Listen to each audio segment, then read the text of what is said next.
Okay, folks, hi, greetings. My name's Eric Zolov. I'm going to kind of introduce us and usher this whole roundtable, panel/roundtable forward. So thanks all for coming. It's really nice. It's a little hard to concentrate with this beam in the middle here, but I will give you my divided attention going back and forth. Not metaphorically, but literally, my divided attention. So thank you for coming. This is today's discussion is falling under the title "New Perspectives on Mexican Culture and Identity," and it is in many ways a kind of pretext for a book launch, of which all the people here were collaborators, and the title is up there on the screen. I encourage you, welcome you to come and take a look. It's a 2-volume series. There are some flyers here too, called Iconic Mexico, which I coordinated, and it's been about 5 years in the making, this project. There were some 73 international scholars who contributed to the project. There are 100 entries on what came to be identified by myself and with others collaborating as the 100 most iconic aspects of people, culture, historical movements, and geographical aspects of Mexican identity. It's called an encyclopedia, but I think in some ways that's a bit of a misnomer. It's a collection of essays that use this idea of iconicity as entry points into thinking about Mexican culture across time and space. The proposal is that it's the first project, really in my mind, to explore the idea that Mexican cultural identity is linked to a shared set of iconic points of reference that are distributed across the body politic, from the collective reverence of pre-Columbian cosmological deities, to environmental and architectural landmarks, to heroes and villains conjured from the nation's struggle to assert its sovereignty. Moreover, the project seeks to demonstrate how these icons take on a life of their own. They circulate across time and geography to become simultaneously reified, that is sort of fixed, if you will, and yet also resignified to take on new meanings as they travel across and through circuits of national and transnational production, distribution, and consumption. So what I would like to do, just briefly, is to give a kind of overview of the nature of the project, and then have each participant here is a specialist in their respective areas and contributed one or more contributions to this project. And I wanted to start with this basic kind of question that I think comes up. Is there something unique distinctive about Mexican cultural identity that allows us to talk about this notion of iconicity? And arguably, we could use this concept of icons for, many nations, right? And we could talk about the icons of American experience here, of Cuba, or what have you. But I would like to argue that when we think about this term for Mexico, that there are distinctive traits, historical ones, that allow us to really unify Mexican cultural experience in a particular way. And so what I'd like to argue, and just by way of presentation, is talk about what I identify as sort of 6 sort of moments, if you will, or thematic elements that allow us to think about this idea of Mexican iconicity. And I'm just going to give a very quick overview, and you'll see some images, and all the images that we're going to see are images that are directly that are in the volume. These all come from the volume, and they're labeled by the entry name that show up in the volume. So to give you a sense a little bit about what this project is all about. So the first thematic idea would be that Mexico is situated in this broader geographical, sociocultural realm known as Mesoamerica, which extends south of Mexico and actually starts just a bit above Mexico City. But it's within this realm historically that we have this vast circulation of shared cosmological deities, shared notions here at the Olmec, the idea of the mother culture of Mesoamerica, first language, written language, certain counting systems, monumental structures, and so forth. Tlaloc, a shared goddess of rain that shows up throughout. Quetzalcoatl, probably a bit more well-known to many, but also the area that gave us certain key commodities that put Mexico on the map and link Mexico their identity, cultural identity, maize, corn, of course, chocolate. These are all, again, entries that are in the book that get into in quite interesting depth. Chicle, chewing gum, comes from a specific tree in this area, in Mesoamerica. Pulque, having something of a rebirth these days in Mexico City. In fact, the image is from a modern pulqueria.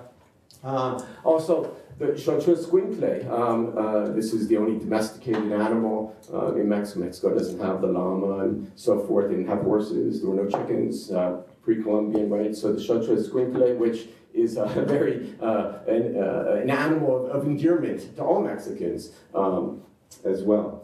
A second sort of theme or moment, if you will, or aspect that would link, I would argue, Mexicans in a shared identity is the idea of the Spanish conquest. Now, of course, the Spanish conquered, right, all of the Americas, but Mexico is unique in many respects. And if we compare the conquest of Mexico, the Aztecs, to what happened, say, in South America with the Inca, the Spanish don't manage to really assimilate fully the Inca because the Inca are way up high, and it was very difficult to put your capital, Spanish capital, way up high, so the Spanish capital ended up being on the coastline. So the Andes end up being a bifurcated conquest in many regards, whereas in Mexico, you had to go inland. If you wanted to win this, you had to go inland, and the national cathedrals, anyone who's been to Mexico knows, is literally seated on top of the old center of power of the Aztec Empire. So on the one hand, out of this experience comes a sort of the brutality of conquest in a way that was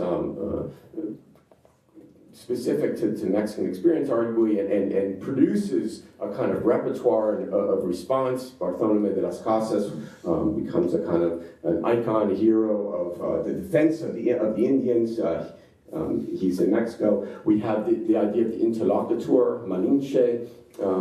In order for this conquest to transpire, you have to have it. It's a negotiated conquest in many respects. We have produces mestizaje, a process of mestizaje, cultural, biological fusion and negotiation that we don't see to this extent elsewhere in the Americas. Produces a fusion, the syncretism, right, the embrace by the indigenous mestizos of the conquering religion, right, of Catholicism, but done so in ways that seeks to retain as well Mexican pre-conquest cultural identity. Dia de los Muertos as a supreme sort of example of that process of syncretism, of fusion, of pre-Columbian and conquest. And foodstuffs, mole epitomizes once more this idea of a kind of mestizo cultural identity, chocolate being in Chile, and Chiles are another icon, being pre-conquest, right, being Mesoamerican, mixed with sugar, which sugar goes in the mole, it's cinnamon, comes from outside chicken conquest culture, right? So mole comes to epitomize, and beef, for that matter, comes to epitomize this idea of syncretism, mestizaje. The third historical moment, theme, is that of independence, the independence movement, which is much more sort of totalizing in terms of its impact, mobilization in Mexico that we're going to find elsewhere. Again, in the case of Peru, there was such a disconnect between the elites and the indigenous, and even with mestizo culture, that it takes a long time for independence to sort of try and bruise the very last place in the Americas that independence movement triumphs. Whereas in Mexico, it's one of the earliest moments in terms of 1810, and although it's prolonged and bloody, it triumphs by 1820, and produces a sort of a national mobilization, if you will, in that. And out of that, we get other icons, the Bell of Dolores, here being rung by Peña Nieto, but this is the classic independence bell, right, of Mexican national identity. The flag, which is revisiting Mexican indigenous heritage, and these sort of symbols. This moment, it becomes something that unifies is, I want to be careful in using that term, but generates new forms of heroic and participatory claims to this new independence, this new country called Mexico. However, as people know, if anyone studies Mexico, the 19th century, the decades following this heroic moment of independence were very chaotic, amongst the most chaotic, politically destabilizing anywhere in Latin America. And it leads to not one, but two, even more, but two serious invasions, one of which, this guy epitomized this political chaos. He comes to power 11 different times as the president. Sometimes he's with the liberals, sometimes he's with the conservatives. There was a very weak state, very weak nation, and there's tremendous chaos in that regard. The United States takes about half the territory at one point, right? So, but out of this chaos, the U.S. invade, the French invade, French set up shop for a few years under Maximilian. Out of this come a series of heroes that we don't see elsewhere in Latin America, right? So invasion, the dismemberment of the country helps to produce a new set of heroes and iconic references in terms of defending a nation which up to then was more a name than a reality. So invasion helps, disorganization helped, and produced another iconic figure and period, the Porfiriato under Porfirio Diaz, a period of tremendous stability in relative terms for Latin America, 30-year period of political consensus, you could argue, and certainly economic modernization. Of course, as we know, he's overthrown, and that leads to a fifth transcendent theme for understanding Mexican iconicity, that is the revolution. Now, Mexico is quite lucky that it has its revolution before the Soviet Revolution, before the Cold War. So it has a chance, in effect, to have its revolution, have its civil war, and not allow itself to be caught up in the geopolitics that affect other revolutions, whether the Cuban Revolution or the Guatemalan Revolution in the 1950s, or the Sandinista Revolution, or pretty much any other revolution that's going to happen for the rest of the 20th century. So, yes, it's bloody. Yes, there's a civil war, as all revolutions produce, but by the 1920s, certainly by the 1930s, we have a consensual project, a state-building project, out of which comes this one-party state. Unusual, it's unique in the Americas, and until it fell apart, was really one of the longest-lasting one-party states anywhere in the world. Outlived even the Soviet state, right? So it did pretty well for itself. And that state, revisited these older heroes, even those that were sort of on the wrong side of the Civil War, if you will. Pancho Villa lost. They lost. Pancho Villa's forces were losers in the revolution, but no matter. They now become heroes of a consensual nationalist identity. So it plays a very important part in monumentalizing the moments and these historical figures, and producing an iconicity that will link the nation together, including that of standing up to the other, right? So this is in the 20th century, the moment when the Mexicans come to define themselves in relationship to the gringos, right? Which is sort of both a term of endearment and scorn, kind of at the same time. It's a very complex term, actually, but we put gringo in the book of Mexican icons because, to me, it belongs there. It is very much iconic of what it means to be a Mexican, is to understand that. The strong state reclaims the nation. This is a state-building project establishing sovereignty. So we have the nationalization of oil, of course, in 1938, laying the foundations for phenomenal, tremendous economic growth in the period of what's called the Mexican miracle, basically from mid-40s 40s, late 40s through the early 1970s, which produces all sorts of aspects, manifestations of modernity, of modernization. This is a moment when Mexico aspires to be part of the first world, lays the foundation, shows that it is cosmopolitan, that it also participates in rock culture. It has the metro as a phenomenal metro system that goes into place by the late 1960s. These are all points of pride for Mexicans, iconic points of pride. And through this kind of projection of a cosmopolitanism, there is also an opportunity to look back, to revisit, to celebrate the folkloric aspects of Mexican identity here, Xochimilco, which I bring up because we're going to be talking about Xochimilco perhaps, culminating in the Olympic Games of 1968, the sort of high point of Mexican modernity, but also the response to that, right? So the student movement is as iconic as the Olympics as well. This idea of response, this idea of the popular movements for democracy, and in this case, Super Barrio being a kind of an icon that blends popular culture with political mobilization. And Tree, which I also put down there because we're going to be, I think, talking a little bit about rock music, as a also very, very iconic and playing with different symbols of iconic.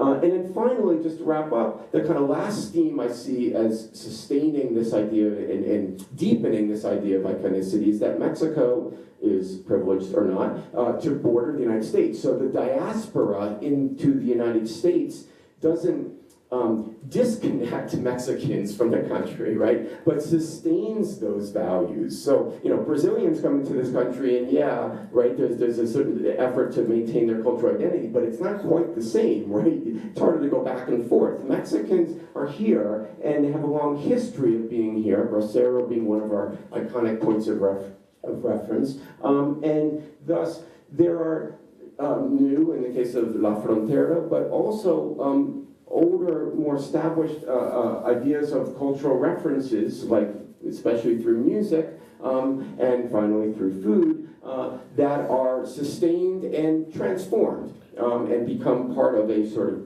shared Mexican-American cultural identity in a way that I think is probably unique in many regards in terms of immigration into the United States. Okay, so that's got that all down more or less in about 15 minutes.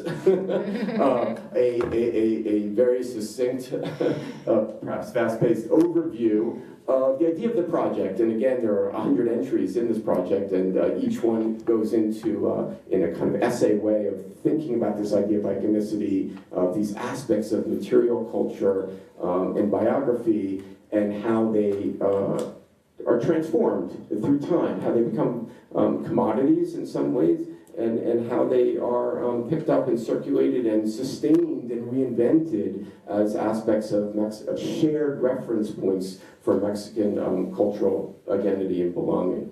Okay, thank you. And now let me introduce Kristina Baines, who's from Guttman Community College, CUNY, who contributed with the entry on maize, and we'll be talking about maize as ecological heritage. All right. Thanks very much to Eric and everybody here for coming.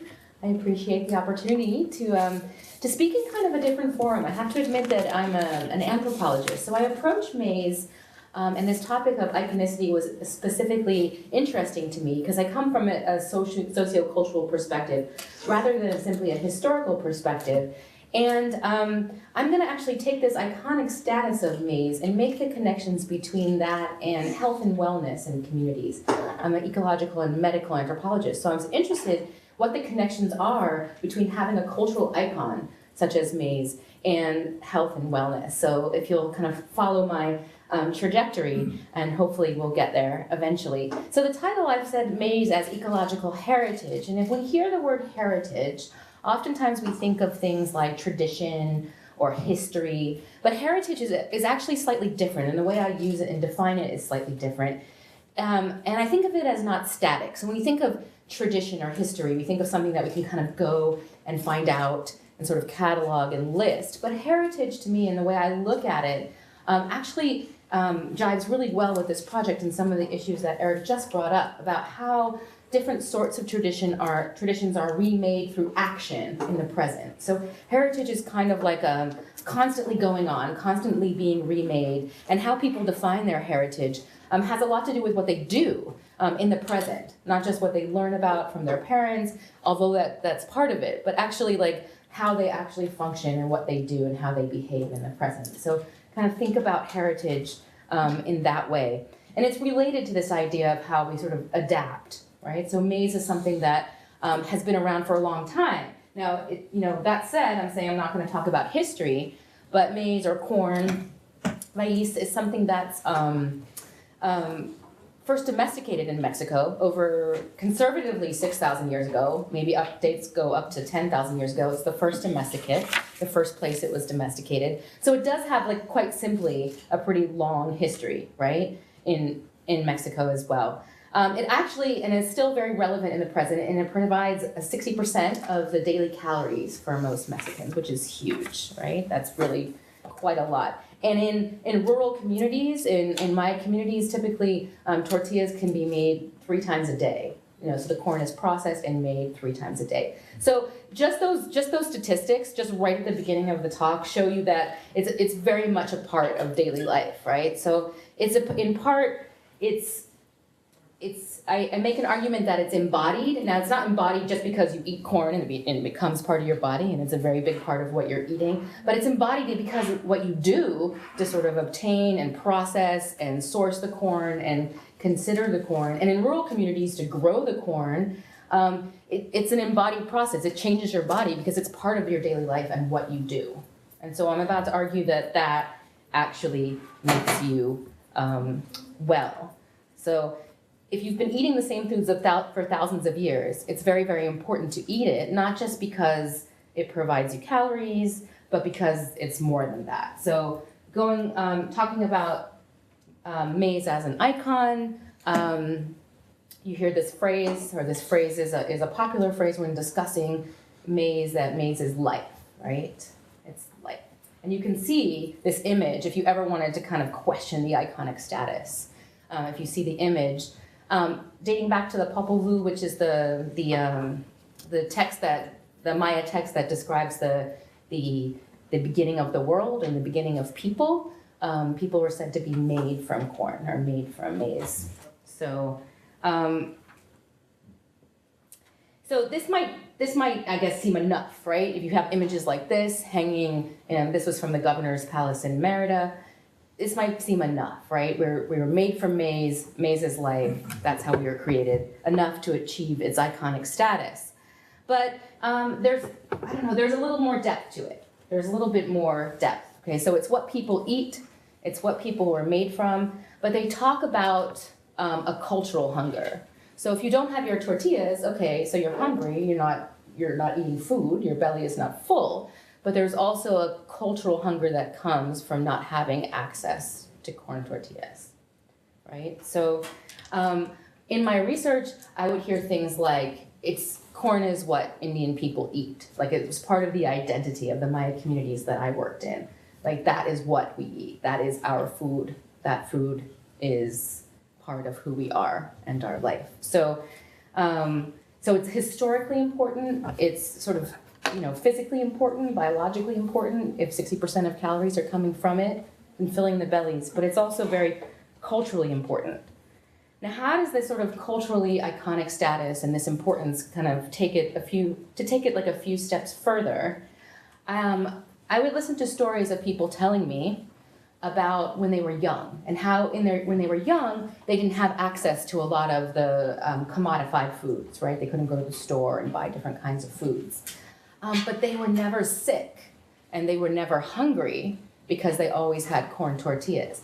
And it really interested me when people started talking about how they were never sick because they had corn tortillas. Now, if I asked you, did a survey in here of, what's a healthy food, I don't know how many people would tell me corn, right? Because in the United States, we have a very different perception of corn and corn syrup and corn additives. And we always think about it in school, when you're fed corn, you can't really digest that, you can't really process that. But corn in the form of a corn tortilla is actually very high in protein. The protein in the kernel is released, so it's healthy in that sense. But when people were telling me that corn prevented them from being sick, what they meant is that not only were they not physically sick, but they never that there was an absence of this idea that you needed kind of outside sources.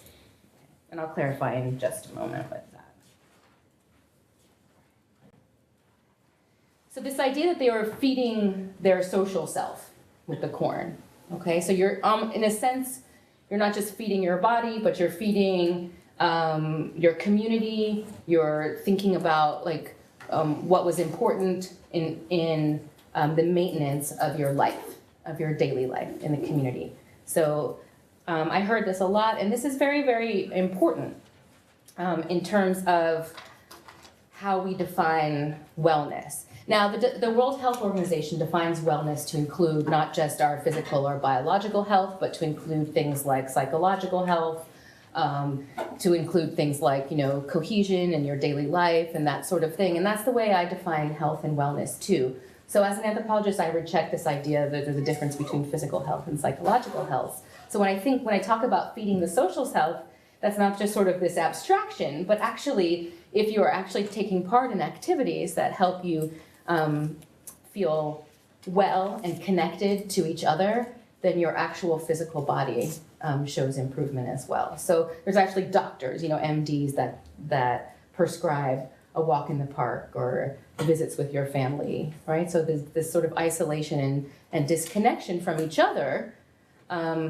is very critical to wellness. And I argue that this isolation and disconnection from each other, that corn actually, or maize actually acts as this binding tool, right? So what we have to do to process, to prepare, to share tortillas, it actually creates this social cohesion and this binding. It brings people together, basically, this corn. So in the example I gave earlier, the fact that they were never sick in terms of eating corn tortillas, this was contrasted to the idea of if you were greedy or you're sick and maybe you take the easy route and you get some white flour and you make flour tortillas, that you'll be sicker. So from a biomedical perspective, from our perspective, eating white flour is considered to be less healthy, right? Processed flour is more highly processed. But this is something that we see historically that kind of comes up in Mexican communities, where when the Catholic Church came during the conquest, that white flour was the only acceptable flour to be eaten. And later on, they accepted corn. But corn was sort of marginalized. Okay, so maize was sort of marginalized and said that it wasn't as didn't have the same kind of status as white flour. And so there's a movement now to kind of reclaim the status of maize away from this idea that if you're greedy or you're lazy, or if you want just a quick meal, that you might use white flour instead of your corn. But it's making you less well because of your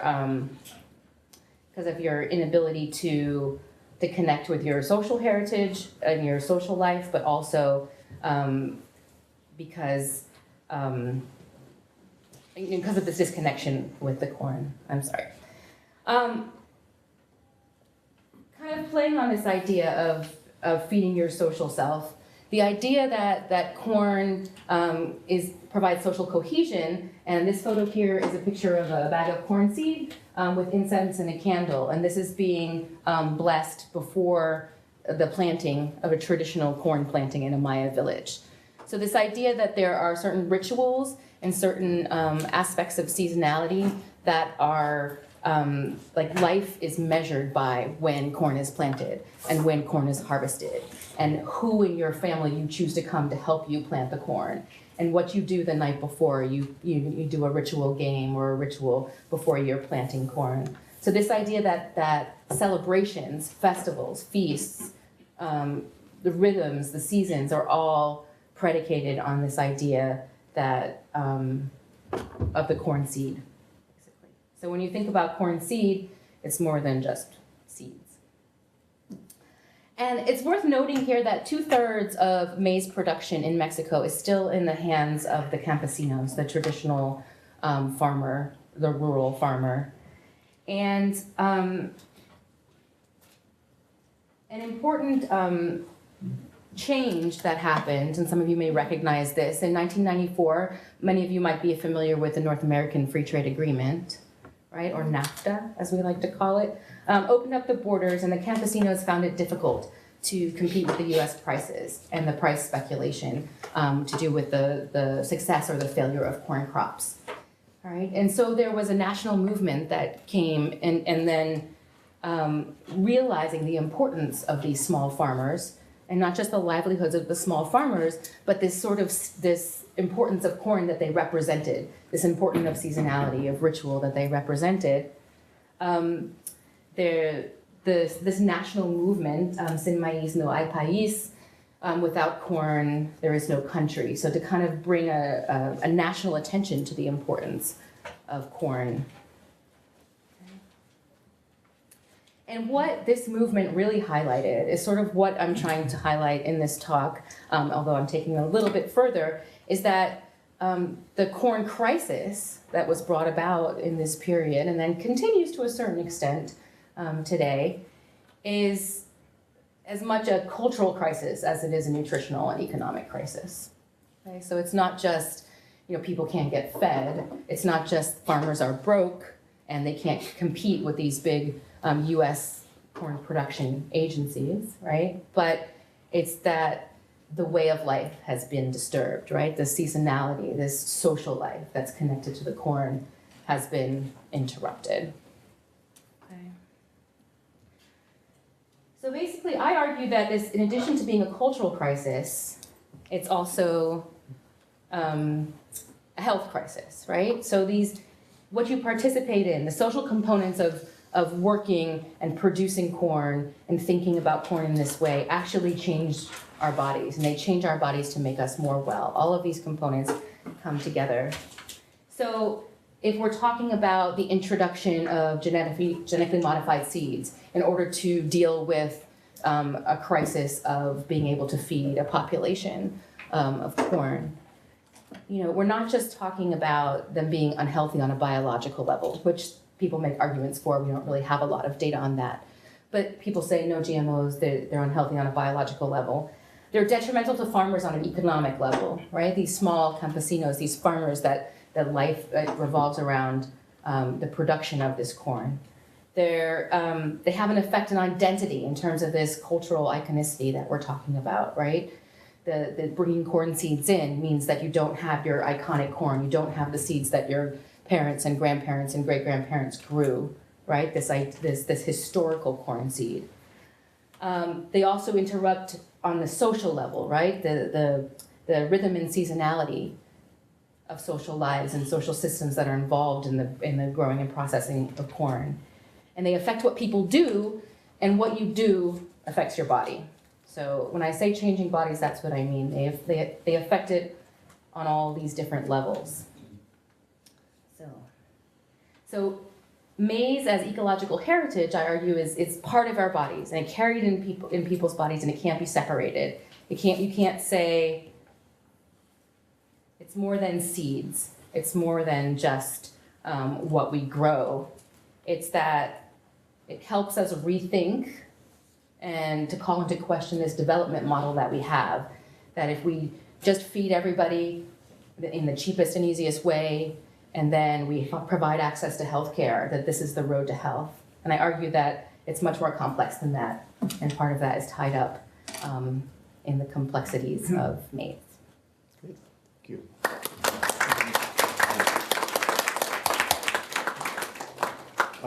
I guess I'll do the introductions here because we're missing our moderator, interlocutor.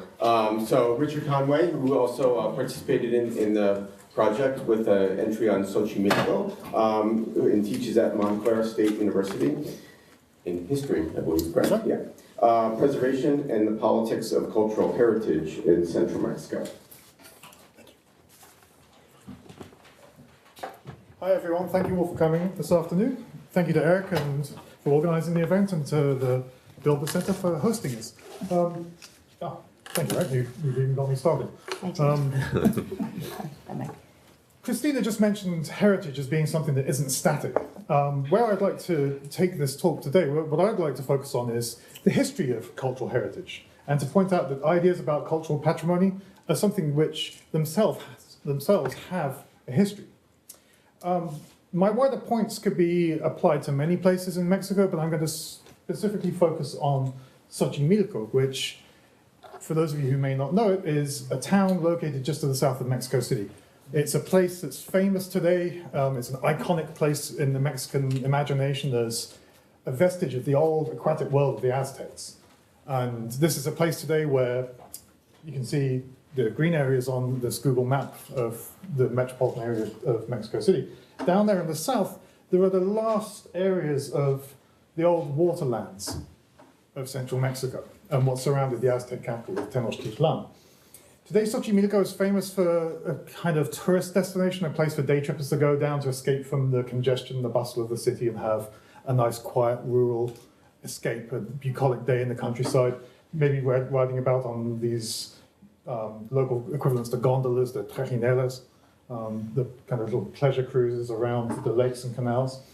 And Xochimilco is famous then for being this retreat from the city.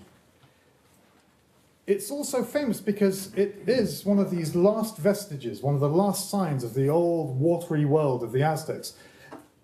In the 19th and 20th centuries, there were concerted efforts by Mexican governments to drain the lakes that once surrounded the Aztec capital, Tenochtitlan, which became Mexico City.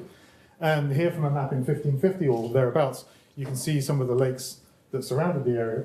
Xochimilco on this map is oriented on the left-hand side, so the right-hand side is facing north. The orientation is mixed around in case that's confusing. And here's another view of Mexico City. And before the drainage projects, before the lakes were removed, Xochimilco was famous as a place that had abundant, incredibly rich agriculture. That thanks to the lakes, native peoples had built what were called chinampas. Now here you see in detail on the right-hand side there, those regular geometric shapes on the right-hand side. Those are small raised gardens called chinampas. Chinampas were small horticultural plots that were made with soil dredged from the bottom of the shallow lakes. And because of their location in the lake water, they were highly fertile, they guaranteed year-round cultivation, and provided huge harvests. Besides maize, tomatoes were grown on them, squash, chilies, and with the arrival of Europeans, new cabbages, other things that were imported. Xochimilco, because of its sheer abundance, the great harvests it produced, was crucial to the rise of the Aztec Empire, archaeologists have told us. That they produced such an abundance of food that great cities could come into being, like Tenochtitlan. And Xochimilco became famous then as a place of agricultural bounty and beauty. Let me show you some chinampas today. They're still with us. So this is what I mean about the last surviving remnants of the old aquatic world of the Aztecs. By the middle of the 20th century, this world of agriculture, of chinampas, was being threatened. Here are some old historic maps of Xochimilco. You can see the shaded areas there referring to the lakes, and then you can see the geometric chinampas, these plots of land. This is from a codex from 1572. Here from lawsuits over who gets to have land. Another one. So you see these wonderful old images produced by the native peoples, the Aztecs. In the middle of the 20th century, I shall leave that for a surprise in a moment. In the middle of the 20th century, when the lakes were facing the prospect of being drained completely and the area surrounding Mexico City was on the verge of becoming entirely desiccated, concerted campaigns were launched to try and preserve what was left. And this culminated in the 1980s with UNESCO designating World Heritage status on Xochimilco. So Xochimilco became a place to be protected. I'm going to read you just a couple of the explanations provided by UNESCO supporting the importance of its cultural patrimony, saying why Xochimilco mattered and why it was a place that, for the cultural patrimony of the world, had to be protected and preserved with World Heritage status. One of the statements, and you can get this on the website for UNESCO, says that with its network of canals and artificial islands, these chinampas, Xochimilco testifies to the efforts of the Aztec people to build a habitat in the midst of an unfavorable environment. Goes on to say the lacustrine landscape of Xochimilco constitutes the only reminder of traditional pre-Hispanic land use in the lagoons of the Mexico City basin. And it goes on to talk about how, having become vulnerable under the impact of environmental changes, the lacustrine landscape of Xochimilco constitutes the only reminder of the traditional ground occupation in the lagoons of the Mexico City basin before the Spanish conquest. So in the 1980s then, we have this powerful assertion by one of the major international organizations about cultural patrimony and historic preservation, telling us of the importance of Xochimilco, something that's defined in terms of human adaptations to the environment, making irrigation systems a form of farming that's incredibly bountiful, and this was all tied to the threat of environmental degradation. The point of my talk today is to say that this kind of dialogue, this kind of conversation about what it means to have historic preservation, to have cultural patrimony, was nothing new. And I'm going to give you an example from 1607. Here's the front page of documentation in which the leaders of the three ruling families of Xochimilco in 1607 were thrown in jail and then hauled before the courts for having failed to pay taxes. What had happened is that in the years from 1603 to then 1604, there had been considerable flooding in the lake areas. And as you can see on this map, so Xochimilco here is on the right-hand side, the bottom right. And you see at the bottom of this map how there are two brown vertical bars separating what's Mexico City on the left with the lakes on the bottom right. The lakes on the right-hand side there were at a higher elevation, so in times of heavy rainfall, water would flow towards Mexico City. And so what the government did was sealed off the gates, the sluice gates, and an embankment separating the different lakes. What that did was effectively destroyed the Chinampa districts, those areas with those wonderfully bountiful plots of land. And what had happened was that because of that dislocation from flooding, the rulers of Xochimilco had been unable to pay their taxes, pay the tribute, which was the delivery of taxes in either currency but also agricultural commodities. The rulers of Xochimilco, from their jail cell, put together this petition, which I've shown you here, in which they argued that the failure to pay their taxes was through no fault of their own. It was in fact the government's fault for having closed off the gates and causing the flooding in Xochimilco.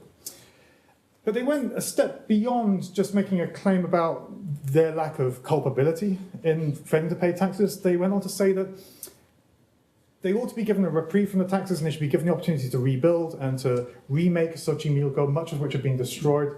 People had fled, more than 600 homes had been destroyed. And they made an appeal to the cultural patrimony of Xochimilco. And what you have is essentially the same language being used by the native rulers of Xochimilco in 1607 that you find in 1987 with the UNESCO Award of World Heritage status. In the face of catastrophic flooding, the rulers of Xochimilco made an impassioned defense of the importance of their cultural traditions. And they pointed out that one of the great things that they had done that made them distinct as a people was to devise this system of agriculture and irrigation. Here was human ingenuity overcoming the limitations of the environment. And this was something that was crucial not only to the identity of Xochimilco, but also to the wider economic and cultural and social importance of Xochimilco for central Mexico. That had much in common with the award of World Heritage status in 1987. The 1607 petition and the 1987 award of World Heritage status both highlighted the remarkable adaptation of native peoples to the lake environment, both pointed out the ingenuity and innovation involved in creating this system of agriculture, and both emphasized the impending dangers posed to all of this by ruinous environmental change. These examples and others show us that ideas about cultural heritage can themselves have a history, and that this history can extend back several centuries. The examples, moreover, remind us that ideas about cultural heritage are themselves a part of a historical process. In other words, they have a history themselves. In other words, our sense of cultural heritage has itself evolved over time and has shaped our understanding today of our past. Thank you, everyone.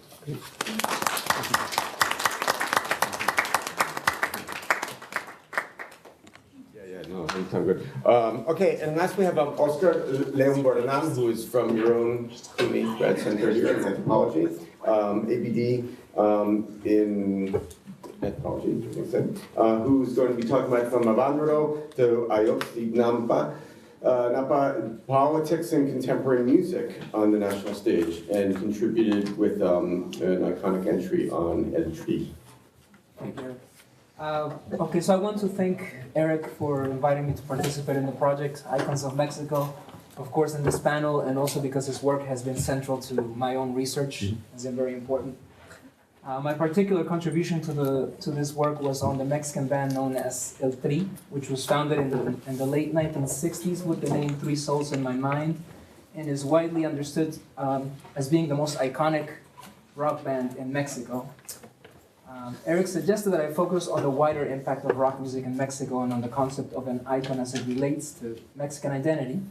And while I do not like El Tri and I find their frontman's working class hero discourse to be opportunistic and inauthentic, there is no denying that El Tri is an icon. And such status is due partly to their longevity, but also because it embodies the very idea of the rock band as the voice of popular urban dissent.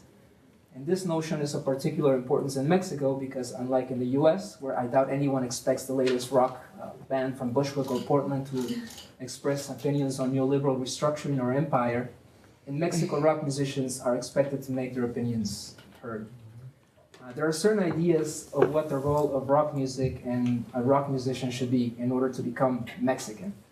And this is the wider appeal of the topic and its relevance to these other presentations.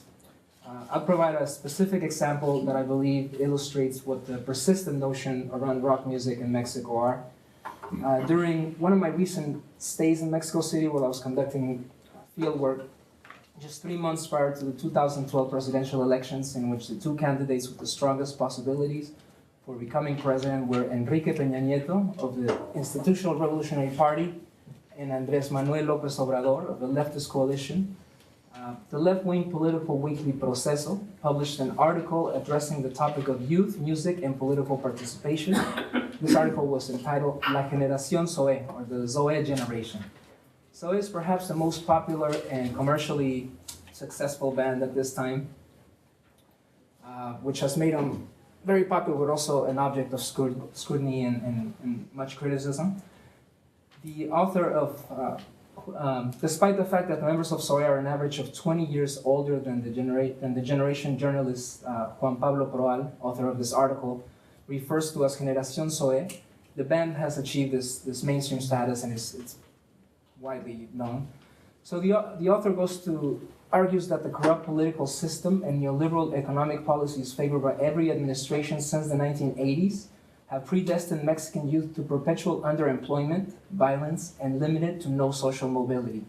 And yet this generation's music of choice is characterized by the avoidance of these issues.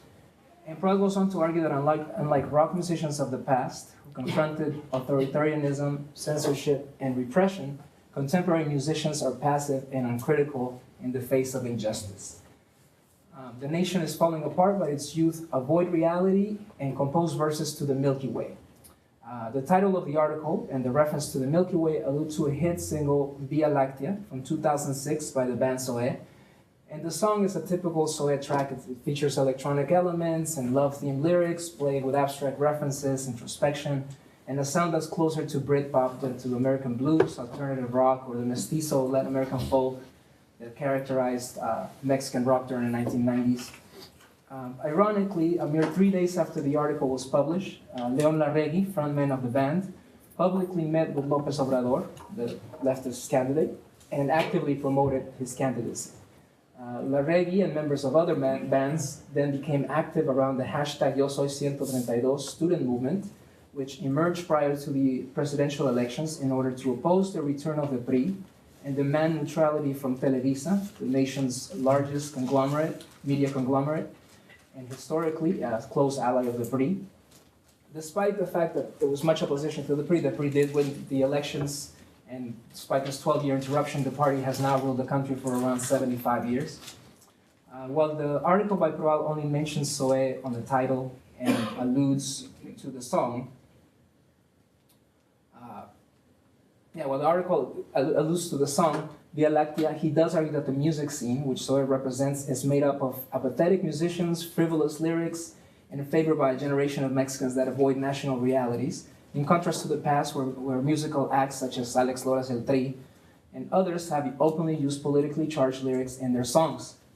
Proal goes on to write, they do not speak of the war against drug cartels, nor on their unemployment or exclusion or the militarization of the country or the dead women of Juarez. Instead, their songs are dedicated to falling in and out of love.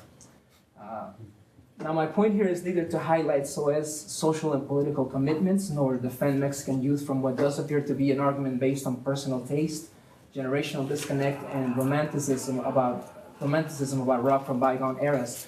My point, however, is to explore why such demands for political action are placed upon Mexican rock musicians, and not say cumbia musicians or corrido singers.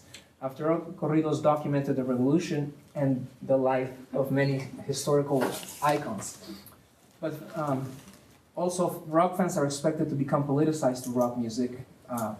So why is it okay for corrido, banda, or cumbia musicians to talk about love, but not rock musicians?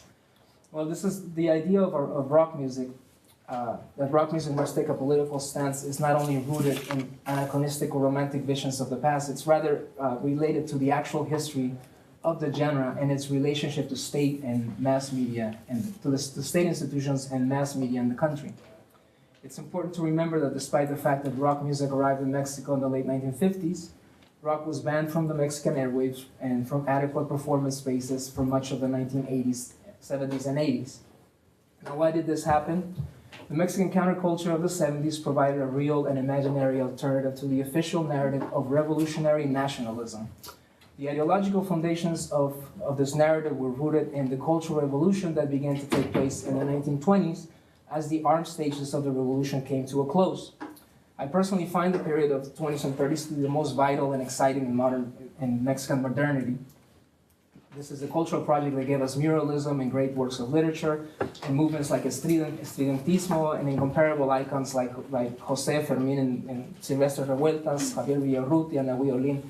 It's also the period that allowed Mexico to benefit from the contribution of foreign-born intellectuals like Jean Charlotte, Remedios Varo, Pablo Higgins, and the intellectuals of the Spanish exile. But by the 1960s, the Mexican state and its ruling party, the PRI, had come to rely on authoritarianism and repression rather than revolutionary impulse to modernize and industrialize the nation. The state continued to utilize traditional images and revolutionary icons in an anti-American and anti-imperialist discourse, but effectively made the choice to form strong ties with American capital and interest. An urban middle class with access to higher education grew exponentially during the Mexican miracle of the 40s and 50s, particularly in the Mexican capital, and its model for modernization was adopted and interpreted from American mass culture. The process coexisted with the discourse of revolutionary nationalism, but the revolution had become institutionalized, and the new elites obviously abandoned the most radical goals of the revolution. So in other words, revolutionary ideals were kept alive as discourse, but in practice the Mexican state became politically repressive in order to facilitate the growth of a national economic elite closely tied to the police state. So while the first wave of Mexican rock consisted mostly of Spanish song covers of American hits, by the 1970s a movement known as La Onda Chicana began to take shape. This scene was made up of bands that composed their own material rather than singing covers of American rock songs, and had names like La Revolución de Emiliano Zapata, La División del Norte, Los Duk Duks. But contrary to what these names might suggest in terms of Mexican nationalism, their music was written almost exclusively in English, and the term Chicano in the context of Mexico was not linked to the Mexican-American activism of the southwest of the United States, but rather a growing discontent with the Mexicanidad that young people were offered. In September 1971, A two-day rock festival featuring a total of 18 bands took place under the name Festival de Rock y Ruedas Abandonment, organized by impresarios, promoters, and television network. In television, the festival was attended by more than 150,000 people. And while the festival did not acquire the characteristics of a political rally, reports of the alleged misuse of a Mexican flag by attendants who placed a peace sign in front instead of the eagle in the middle of it, nudity, drugs, and the use of profanity on the airwaves resulted in the confiscation of recorded material and the silencing of rock music for the remaining of the 1970s. The real reason for the censoring of rock music was not so much that rock became popular among Mexican youth, but that the festival took place after the Mexican state's claim to nationalism had collapsed in the wake of two brutal events. The first event was the massacre of October 2nd, 1968, and secondly, the violent repression of another student uprising on June 10th, 1971. During this particularly politically charged historical moment, any gathering of young adults was viewed as a potential threat. The Mexican state decided to censor rock music and relegate it to a cultural and spatial periphery. Rock concerts were not permitted to take place, and rock music was banned from the national airwaves for much of the 1970s. As a result, music found a place in the impoverished urban peripheries, with a generation that channeled their social frustrations through confrontational lyrics and intense interaction between performance and audiences. So rock lost its middle-class status from the 70s until around the 1980s.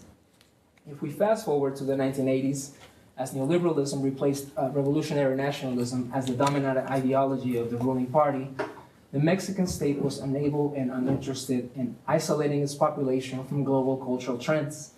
Entrepreneurs took advantage of the loosening of these restraints to bring major acts from abroad and promote native rock musicians whom until then functioned in marginal underground scenes. This period coincided with the presidential terms of Miguel de la Madrid and Carlos Salinas de Gortari, who implemented radical free market reforms. This technocratic economic vision for the country allowed for the official incorporation of rock music into the national musical repertoire. Now 30 years later, after rock has re-entered the national airwaves, we find that Mexico has one of the largest musical festivals in the Americas, the Vive Latino, which every year brings around 70,000 rock fans together. Rock has recovered its middle-class status, and yet a political dimension lingers around the idea of the rock musician in Mexico. Perhaps not in a traditional politics, but in a deeper cultural sense, derived from a post-revolutionary cultural project and the collective memory of rock musicians participating in the student movements of the 60s and 70s and Zapatismo in the 1990s. Now, well into the Peña Nieto presidential term, on September 26, 2014, a group of around 100 students from the Rural Teachers School of Ayotzinapa in the state of Guerrero staged a series of protests in Iguala, Guerrero, and were attacked by state forces. 43 of these students remain missing and have most likely been murdered either by the state, by cartel members, or a combination of the state and cartels. Disappearance and gruesome description of unbelievable cruelty have galvanized political mobilizations across the country in ways not seen since the Zapatista uprising of 1994. Now, back to the band that I used as an example, Zoe. As Zoe put an end to a series of international concerts in front of 40,000 people in Mexico City's Foro Sol on November 8, 2014, frontman Leon Larrevie read the following statement about the student kidnapping and possible murder. Mexico is in mourning, Mexico is bleeding. What else do we have to put up to say enough? The nation has been hijacked by a gang of Neanderthals, thieves, and murderers. In what country do you want to live? In one where the simple act of demanding your right to a dignified and just life means that you will be disappeared and killed? Goes on to say, in a room filled with light, there is no space for darkness, and in a dark room, you only need one light bulb to spark the light, and that light could be Ayotzinapa. So it looks as though rock music remains an important force of artistic and political action, without the need of overly politically charged lyrics, as musicians continue to engage with national realities. And it seems that statements like this do resonate with Mexican youth. So possibly, if possible, I'd like to show the video of, I don't know how to put it back on. Yeah. Okay. So it's in Spanish, but México está de luto. México está sangrando. ¿Qué más tenemos que aguantar para decir basta? El país está secuestrado por una pandilla de neandertales, ladrones y asesinos. ¿En qué país quieres vivir tú? En el que el simple hecho de exigir tu derecho a una vida digna y justa significa que te van a desaparecer y a matar. ¿Qué chingada madre es eso, madre? Soñemos con el México que queremos y hagámoslo realidad, actuando sin miedo. Tú tienes el poder de transformar la realidad. En un cuarto lleno de luz no hay lugar para la oscuridad. Pero en un cuarto lleno de oscuridad, con un solo pinche foco lo puedes iluminar. Ese foco podría ser Ayotzinapa. De alguna forma, todos somos responsables de lo que pasó. Reflexionen y platiquen, júntense. Tenemos que unirnos, ser un mismo pueblo, ser una gran luz. No por nada somos la raza dorada, el pueblo del sol. Luz y fuerza, ¿verdad?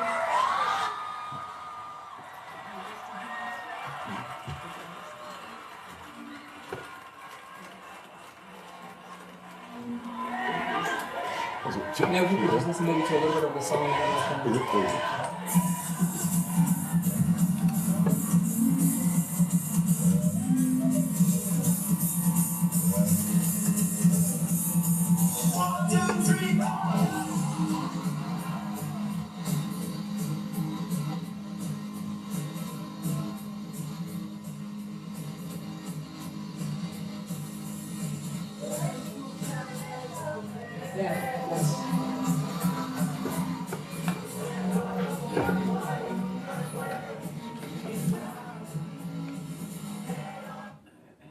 Okay, thank you, Oscar.